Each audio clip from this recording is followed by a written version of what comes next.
ওম নমঃ শিবায়।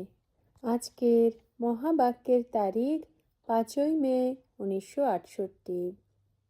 হে আত্মারা, নিজের বাবাকে স্মরণ করো তো নিহাল হয়ে যাবে। বাবা বলেন, যে আমাকে স্মরণ করে আমিও তাকে স্মরণ করি।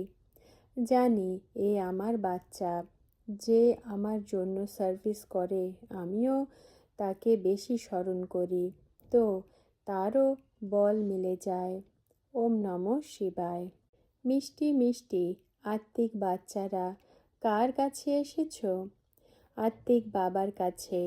বোঝো যে আমরা শিব বাবার কাছে যাই। এও জানো শিব বাবা সব আত্মাদের বাবা। এও বাচ্চাদের নিশ্চয় হওয়া উচিত। বাবা হলেন সুপ্রিম টিচারও, সুপ্রিম গুরুও। সুপ্রিমকে পরম বলা হয়। ওই এককেই স্মরণ করতে হবে। নজরের সাথে নজর মেলায় না। গায়ন রয়েছে না যে নজর থেকে নিহাল স্বামী, তারও তো অর্থ চাই না। নজর থেকে নিহাল কাকে? নিশ্চয়ই সমস্ত দুনিয়ার জন্য বলা হবে, কারণ সর্বের সদ্গতি দাতা। সবাইকে এই পতিত দুনিয়া থেকে যিনি নিয়ে যান। এখন নজর কার? এই চোখের কি? না, তৃতীয় নেত্র মেলে জ্ঞানের দ্বারা, যা দ্বারা আত্মা জানে যে ইনি হলেন আমরা সব আত্মাদের বাবা। বাবা আত্মাদের রায় দিয়ে থাকেন, বাচ্চারা আমাকে স্মরণ করো, শরীরকে নয়। আত্মাকে বোঝান। আত্মারাই পতিত তমপ্রধান হয়েছে। বাবা বলেন, এখন তোমাদের এই 84তম জন্ম পূর্ণ হয়, বা এই নাটক পূর্ণ হয়। পূর্ণ হওয়াও চাই নিশ্চয়ই। প্রত্যেক কল্প পুরনো থেকে নতুন হয়, নতুন থেকে পুরনো হয়। নামও হলো আলাদা আলাদা। নতুন দুনিয়া নাম হলো সত্যযুগ। বাবা বুঝিয়েছেন, প্রথমে তোমরা সত্যযুগে ছিলে, এরপর পুনর্জন্ম নিতে নিতে 84 জন্ম পার করেছ। এখন তোমাদের আত্মা তমপ্রধান হয়ে গেছে। বাবাকে স্মরণ করো তো নিহাল হয়ে যাবে। বাবা সম্মুখে বলেন যে আমাকে স্মরণ করো। কে বলেন? পরমপিতা পরমাত্মা। বাবা বলেন, বাচ্চারা আত্ম অভিমানী হও, দেহ অভিমানী হয়েও না। আত্ম অভিমানী হয়ে আমার সাথে তোমরা নজর মেলাও, আমি তোমার সাথে নজর মেলাই। তুমিও নজর লাগাও তো নিহাল হয়ে যাবে। বাবাকে স্মরণ করতে থাকো, এতে কোনো কষ্ট তো নেই। আত্মাই পড়ে, পার্ট প্লে করে, এরপর সেই পার্ট রিপিট করতে হয়। 84 জন্মের পার্ট প্লে করতে করতে, সিঁড়ি নামতে নামতে আমাদের আত্মা পতিত হয়ে গেছে। এখন কোনোই আর শক্তি নেই। এখন তোমরা নিহাল নও, অর্থাৎ ভরপুর নাও। তোমরা হলে কাঙাল। এরপর নিহাল কি করে হবে? এই অক্ষর হলো ভক্তি মার্গের, যার ওপরে বাবা বসে বোঝান। বেদ শাস্ত্র চিত্র আদিতেও বোঝাতে হয়। নতুন চিত্র বানান। যে জ্ঞান তাতে রয়েছে তার ওপরে চিত্র বানান, যাতে বাচ্চারা বুঝতে পারে। তোমরা এই চিত্র বানিয়েছ না শ্রীমতে? আসুরি মতে অনেক অনেক চিত্র হয়েছে, হলো সবই মাটি পাথর আদির। যে চিত্র আসুরি মতে বানিয়েছ তার অকুপেশন কিছুই জানে না। বাবা এসে সব বাচ্চাদের বোঝান, এ হলো পড়াশুনো। ভগবানুবাচ রয়েছে তো সেটা কলেজ হয়ে গেল না। স্টুডেন্টসরা জানে এটা অমুক টিচার। এখানে তোমরা বাচ্চারা জানো যে এ হলো অসীম জগতের বাবা, যিনি পড়ান, যিনি একইবার এসে এমন ওয়ান্ডারফুল পড়ানো পড়ান। এই পড়া আর ওই পড়াতে রাত দিনের পার্থক্য রয়েছে। ওই পড়া পড়তে পড়তে রাতে পড়ে যায়, আর এই পড়াতে দিনে চলে যায়। আসুরি পড়াতে দুর্গতি হয়, ঈশ্বরীয় পড়ার দ্বারা সদ্গতি হয়। এটা তোমরা এখন জানতে পেরেছ। ওই লৌকিকের পড়া তো জন্ম জন্মান্তর পড়ে এসেছ। এতে তো বাবা সোজাসুজি বলেন যে আত্মা যখন পবিত্র হবে তখনই ধারণা হবে। বলে না যে বাঘের দুধের জন্য সোনার পাত্র চাই। তোমরা বাচ্চারা বোঝো, আমরা এখন সোনার পাত্র তৈরি হচ্ছি। হবে তো মানুষই, কিন্তু আত্মাকে সম্পূর্ণ পবিত্র হতে হবে। 24 ক্যারেট সোনা হতে হবে। সোনা প্রথমে 24 ক্যারেট ছিল, এখন 9 ক্যারেট হয়ে গেছে। আত্মার জ্যোতি জাগ্রত ছিল, তা নিভে গেছে। একদম সমস্ত নিভে যায় না, কিছু অল্প থাকে। কেউ মারা গেলে তখন দিয়া জ্বালায় না, যাতে নিভে না যায়। এই জন্য ঘৃত দিতে থাকে, যাতে জ্যোতি জাগ্রত থাকে। সেটা হলো অল্পকালের কথা, এ হলো অসীম জগতের কথা। তোমরা আত্মাদের এখন জ্যোতি জাগ্রত হয়েছে। যাদের জ্যোতি জাগ্রত হয়েছে আর যাদের নিভে রয়েছে তাদের মধ্যে পার্থক্য থাকে, তাই না? জ্যোতি কি করে জাগে, কি করে পদ পায়, এ বাবা বসে বলে থাকেন। বাচ্চাদের বলেন, তোমরা শুধুমাত্র আমাকে স্মরণ করো। যে আমাকে ভালোভাবে স্মরণ করবে আমিও তাকে স্মরণ করব। এও বাচ্চারা জানে যে নজর দ্বারা নিহাল করে থাকেন বাবা স্বামী। এর আত্মাও নিহাল হয়। যেমন তোমাদের জ্যোতি নিভে গেছিল তেমন এরও নিভে গেছিল। তোমরা সবাই হলে পতঙ্গ। বাবাকে অগ্নিশিখাও বলা হয়। কোনো কোনো পতঙ্গ তো পরিক্রমা করতে আসে, কেউ ভালোভাবে চিনে নেয় তো জীবিত অবস্থায় মৃত হয়ে যায়।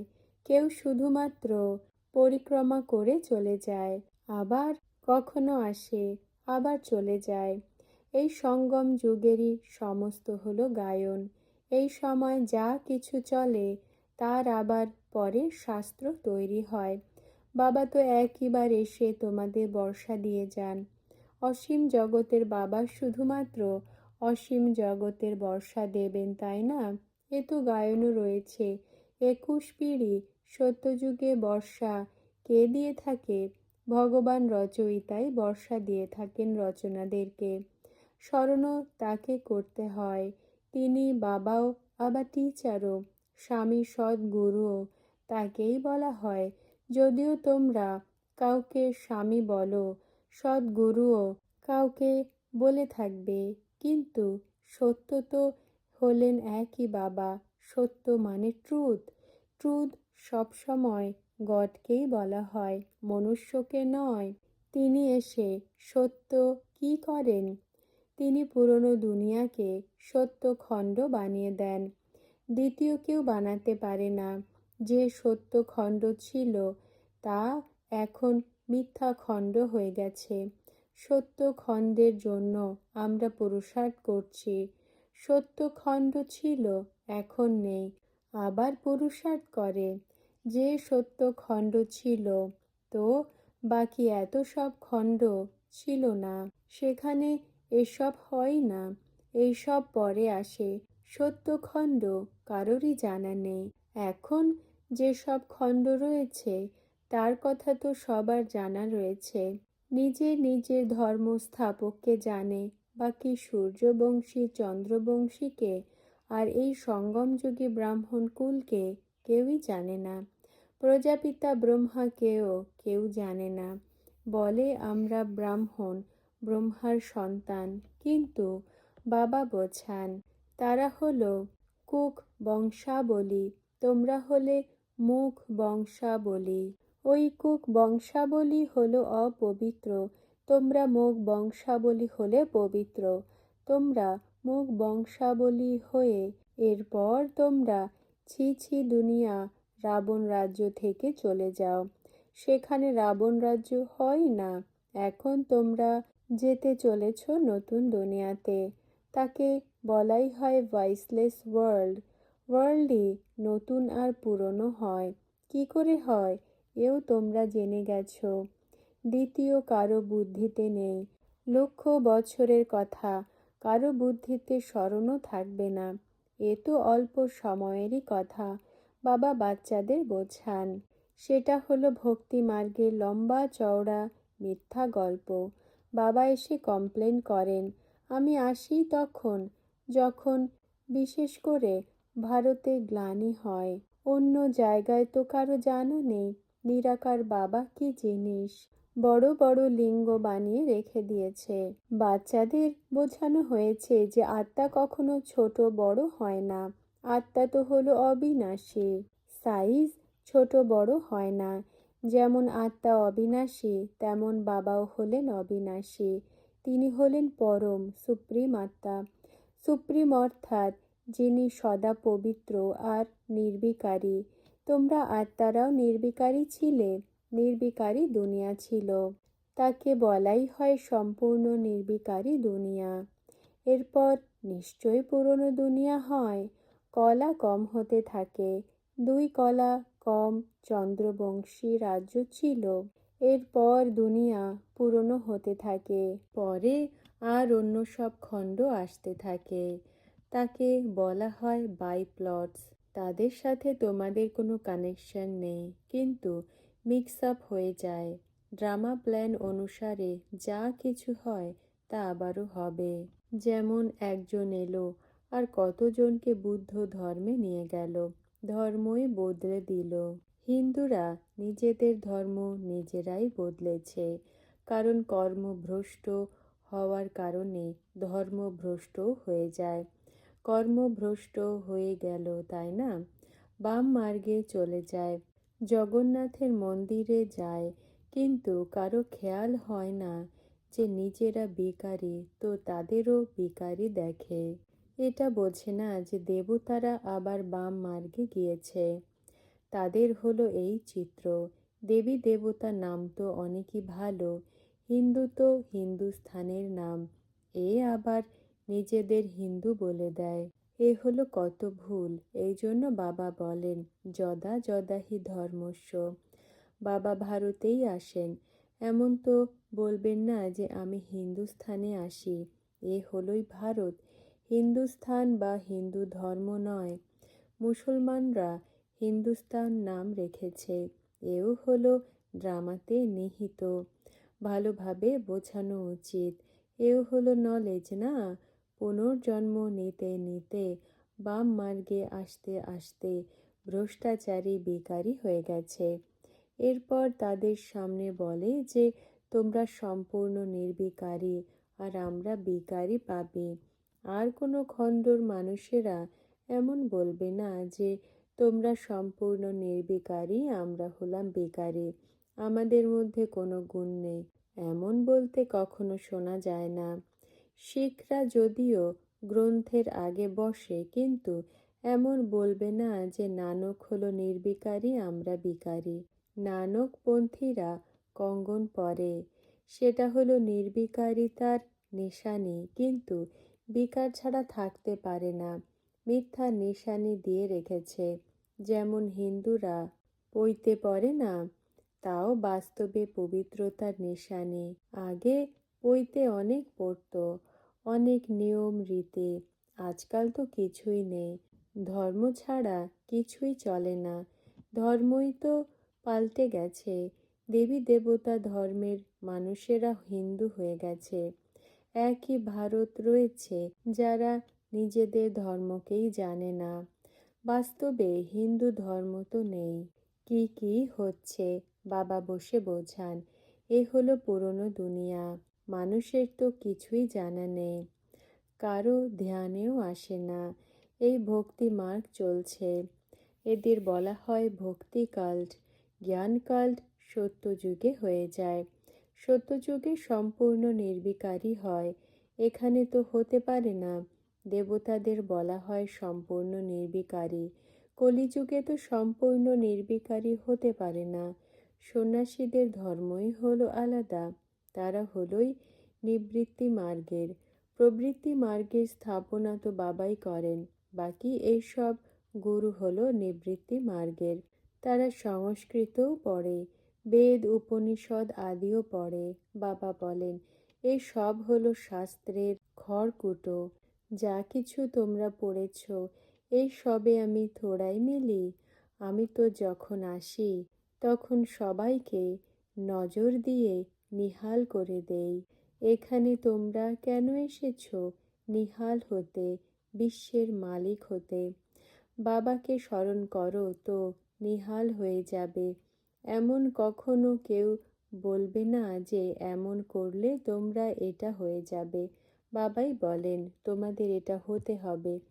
এই লক্ষ্মী নারায়ণ কি করে হয়েছে কারোরই জানা নেই।